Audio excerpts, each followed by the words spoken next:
আসসালামু আলাইকুম ওয়া রাহমাতুল্লাহি ওয়া বারাকাতুহু। সানরাইজ ট্যুরস অ্যান্ড ট্রাভেলস থেকে আমি জাভেদ হোসেন নীরব সবাইকে স্বাগতম জানাচ্ছি। আজকে আমরা থাইল্যান্ডের ট্যুরিস্ট ভিসা নিয়ে কিছু আলোচনা করব, কিছু টুকিনাকি তথ্য আপনাদেরকে দেওয়ার চেষ্টা করব, যাতে এই টুকিনাকি তথ্যগুলো আপনাদেরকে কিছুটা কাজে লাগতে পারে। আপনারা সবাই জানেন যে আমাদের বাংলাদেশের মানুষরা খুবই ভ্রমণপ্রিয়, বিশেষ করে আমাদের সিলেটের মানুষরা অনেক বেশি ভ্রমণপ্রিয়।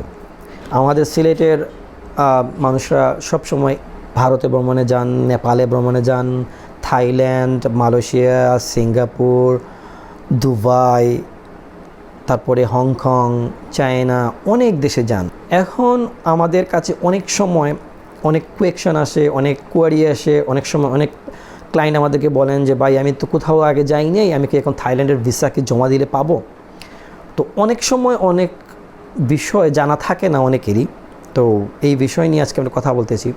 আপনি যদি সাদা পাসপোর্ট, যেটাকে ব্ল্যাঙ্ক পাসপোর্ট বলা হয়, আপনি যদি ব্ল্যাঙ্ক পাসপোর্টে আপনি অ্যাপ্লাই করেন, তাহলে আপনার ভিসা পাওয়ার চান্সটা অনেক কম থাকে।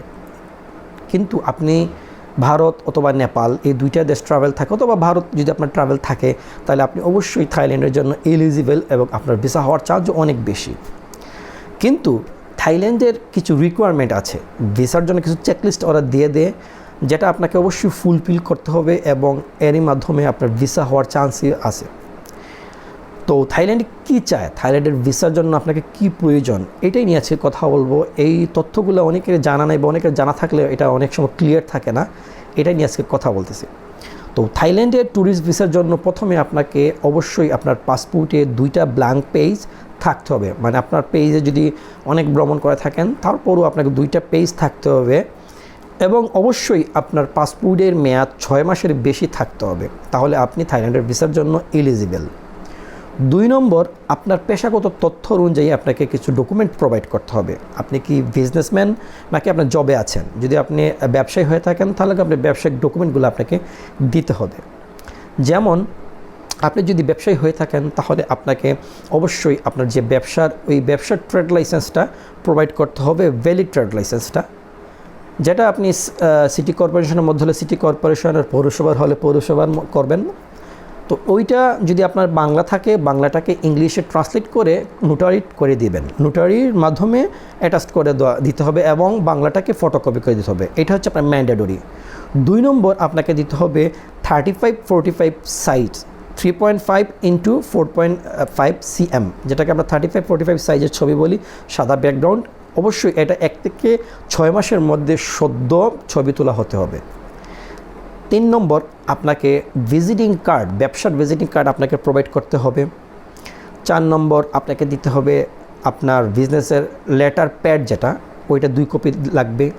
এরপর আপনার লাগবে, যেটা ম্যান্ডেটরি সবচেয়ে গুরুত্বপূর্ণ, এটা হচ্ছে আপনার একটা ব্যাঙ্ক স্টেটমেন্ট লাগবে এবং ব্যাঙ্ক সলভেন্সি লাগবে। ব্যাঙ্ক স্টেটমেন্টটা অবশ্যই আপনাদের 6 মাসের স্টেটমেন্ট লাগবে এবং এটা আপনাকে 6টা মাসই লেনদেন থাকতে হবে। ট্রানজ্যাকশনটা 6টা মাসে থাকবে, এমন না যে আপনি 1 মাস ট্রানজ্যাকশন করলেন, 1 মাস গ্যাপ দিলেন, 1 মাস ট্রানজ্যাকশন 1 মাস গ্যাপ দিলেন। এইরকম ট্রানজ্যাকশনের স্টেটমেন্ট দিয়ে এখন ভিসা হচ্ছে না বা অনেক সময় জমা নেয় না। একটা সময় থাইল্যান্ড রয়্যাল থাই এম্বাসি এত বেশি কঠিন ছিল না, এখন যত দিন যাচ্ছে ওরা ডকুমেন্টগুলোকে একটু প্রাধান্য দিচ্ছে এবং একটু চেঞ্জ করছে অনেক কিছু। তো আপনাকে 6 মাসে ব্যাঙ্ক স্টেটমেন্ট লাগবে এবং একটা সলভেন্সি লাগবে এবং অবশ্যই আপনি যদি সিঙ্গেল আপনি অ্যাপ্লাই করেন, আপনার ব্যাংকে 60,000 থেকে 70,000 টাকার পরিমাণ এটা থাকতে হবে লাস্ট ব্যালেন্স, এবং অবশ্যই ওনারা ভিসা দেওয়ার আগ পর্যন্ত এই অ্যাকাউন্টে টাকাটা থাকতে হবে। তো থাইল্যান্ডে কত দিনের জন্য এটা সময় লাগে? ওদের থাইল্যান্ডে visa application, Royal Thai এম্বাসিতে visa application submit করার থেকে 7 ওয়ার্কিং ডেজ মধ্যে ওরা ভিসা আপনাকে একটা রেজাল্ট দিয়ে দিবে। ভিসা দেখ বা না দেখ, আপনাদেরকে একটা ভিসার রেজাল্ট দিয়ে দিবে, কিন্তু কোনো সময় 7 থেকে 10 কার যদি সময় লাগে। তো এইটা হচ্ছে গুরুত্বপূর্ণ জিনিস। এবং আরেকটা গুরুত্বপূর্ণ জিনিস, আপনাকে ভ্যালিড মোবাইল নাম্বার দিতে হবে, কারণ থাইল্যান্ড এম্বাসি আপনাকে ফোনে একটা ইন্টারভিউ নেবে। অবশ্যই আপনি যে নাম্বার দিবেন ওনারা ফোন দিবে, ফোন রিসিভ করতে হবে। যদি আপনি ফোন রিসিভ না করেন বা বিজি থাকেন, তাহলে কিন্তু আপনার ভিসা হওয়ার চান্স কম এবং আপনাদেরকে একটা রিফিউজ শিল দিয়ে দিবে, যেটা পরবর্তীতে থাইল্যান্ডের ভিসা নেওয়ার জন্য অনেক জটিলতা আপনাকে পোহাতে হবে। তাহলে আমরা জানলাম যে আমাদের যারা ব্যবসায়ী বাইরে আছে তাদেরকে কি কি লাগবে। ব্যবসার ট্রেড লাইসেন্স লাগবে, ছবি লাগবে, ব্যাংক স্টেটমেন্ট লাগবে, ব্যাংক সলভেন্সি লাগবে, ভিজিটিং কার্ড লাগবে এবং বিজনেস প্যাড লাগবে। এখন যদি কেউ কোনো ব্যবসায়ী কোনো ফ্যামিলি নিয়ে আসেন যে অ্যাপ্লাই করার জন্য, তখন আপনার লাগবে ফ্যামিলির যে দুজন মেম্বার বা যে কজন মেম্বার অ্যাড করবেন সবার বার্থ সার্টিফিকেট অথবা এনআইডি কার্ডের কপি, ওনাদের ছবি এবং অবশ্যই আপনার ম্যারেজ সার্টিফিকেটটা প্রোভাইড করতে হবে। যদি বাংলা থাকে ওইটার ইংলিশে নোটাইট করে নিতে হবে। যদি আপনার বাচ্চা যদি তখন যে অ্যাপ্লিক্যান্ট আসবেন ওনার যদি কোনো বেবি থাকে, স্কুলে থাকে বা স্কুল কলেজে পড়াশোনা করে, অবশ্যই ওনার স্কুলের আইডি কার্ড এবং স্কুল থেকে একটা ছুটিপত্র নিয়ে আসতে হবে। এই হচ্ছে একটা ফ্যামিলির বিজনেসম্যান হলে কি কি লাগছে আমি বলে দিলাম। এখন যে জব হোল্ডারের কি কি ডকুমেন্ট লাগছে, তো এই ক্ষেত্রে আপনার লাগবে আপনি যে প্রতিষ্ঠানে আপনি আছেন ওই প্রতিষ্ঠানের প্যাডে, লেটার প্যাডে আপনাকে অবশ্যই একটা এনওসি নিয়ে আসতে হবে। নো অবজেকশন সার্টিফিকেট আপনার ওই লেটারে লেখা থাকবে যে আপনি ওই পদবিতে আপনি আছেন এবং আপনি থাইল্যান্ডের ভিজিট ভিসার জন্য অ্যাপ্লাই করেছেন এবং ওনারা আপনাকে ছুটি দেবেন ভিসা হলে, এতে ওনাদের কোনো আপত্তি নেই। 2 নম্বর লাগছে ওনার জব আইডি কার্ড, 3 নম্বর লাগছে ওনার একটা ভিজিটিং কার্ড, 4 নম্বরে ওনার অবশ্যই সেম 6 মাসের একটা ব্যাংক স্টেটমেন্ট লাগবে, যেটা 60,000 থেকে 70,000 টাকা থাকতে হবে, সাথে ব্যাংক সলভেন্সিটা প্রোভাইড করবেন। তো এই হচ্ছে কি কি রিকোয়ারমেন্ট লাগলো আমি বলে দিলাম বিজনেসম্যানের জন্য এবং জব হোল্ডারের জন্য। যদি জব হোল্ডার কিংবা যদি আপনি স্বাধীন পেশা হয়ে থাকেন, যেমন ডাক্তার পেশা হয়ে থাকেন কিংবা আপনি যদি অ্যাডভোকেট হয়ে থাকেন, এই ক্ষেত্রে আপনাদেরকে যারা বার কাউন্সিলের সার্টিফিকেট লাগবে, বার কাউন্সিল থেকে একটা লেটার নিতে হবে যদি আপনি অ্যাডভোকেট হয়ে থাকেন। যদি আপনি ডাক্তার হয়ে থাকেন তাহলে আপনাকে বিএমডিসি অথবা এমবিবিএস সার্টিফিকেট দিলে হয়ে যাবে, অথবা আপনি যে হসপিটালে আন্ডারে আছেন ওই হসপিটাল থেকে একটা লেটার লাগবে যেটা অবশ্যই আপনাকে ডাক্তার বলে প্রমাণ করবে।